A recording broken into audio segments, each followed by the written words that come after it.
My name's Jess and I'm a children's speech and language therapist at Chesterfield Royal Hospital.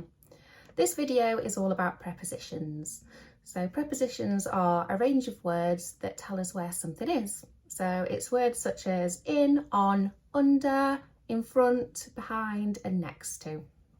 The aim of this video is to give you strategies, ideas and activities to use with your child to help them to start to understand these preposition words. It's useful to start using preposition words in everyday situations so your child starts to understand them in context. So you can do this in fun situations, for example at playtime where your child might be more engaged. You can say things such as you're under the slide or you're in the tunnel. When children are lining up, you might talk about who's at the front, who's at the back and who's next to each other. You might be able to talk about where things go. For example, the pencils go in the pot or the scissors go in the drawer. It's really beneficial to use these words whilst playing with your child as well.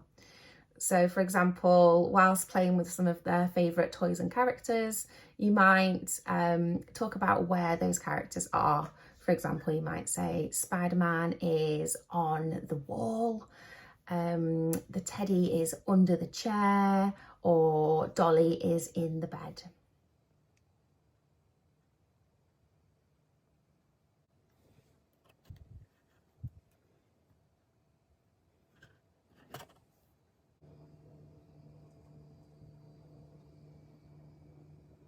When starting to introduce and work on prepositions, it's best to use real objects.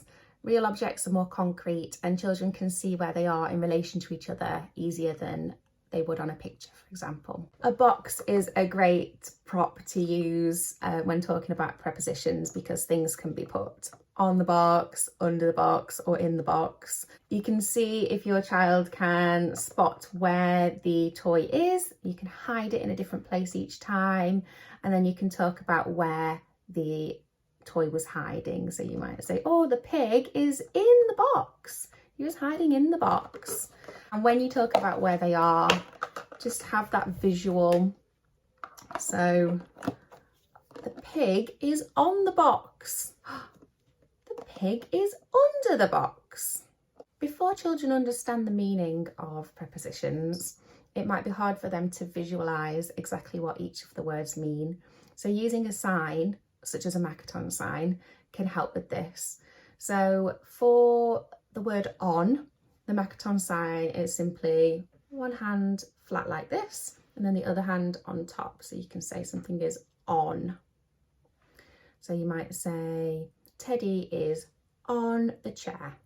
For in, you have one hand like this and the other hand goes into it like this as a visual. So you might say Dolly is in bed or the pig is in the box. And for under, it's again just another flat hand like this and your other hand just goes underneath like that. So under. The dog is under the chair. Using Makaton signs gives a visual to the word and just helps bring that understanding on that little bit quicker. Over time, if children are understanding the words, you can start to phase out those signs and use them less and less. One fun game that you can play is hide and seek to help with prepositions. So you can walk around school or home and encourage your child to hide in different places and then talk about where they are. So for example, you're hiding under the chair. Try taking photos of where the child is in these different situations and talk about them together. Remember, using the Makaton signs whilst you're talking about them really helps the child to understand the words that little bit quicker. Whilst playing hide and seek, if you've been practicing this for a little while, you might be able to ask the child, where are you? To help them to start to use the words. Only do this after you've been modelling the words for a little while. The next game that you could try is a posting game. So it's really easy to make a post box from a cereal box just with a slit cut in and using a range of pictures that your speech and language therapist might have provided or you may have found online and cut out. You can lay them out and see if the child can find a specific one from your description. So you might say, can you find the teddy in the box? And then they can post those one by one. Over time, you might see if your child can describe a picture. So you might hold it up and say, oh, where is the teddy? And they might say on the box, they might say in the box. If they get it right, that's great, lots of praise. If they're not too sure, just model the word for them again, just so they're hearing that right word. You could also play a fishing game. So using a range of pictures again, you could attach small magnets and make a fishing rod with a stick and some string and a paper clip, and fish and see what pictures you and your child catch. And then you can talk about what is happening in the pictures. If your child is not too sure, you can model the sentence for them.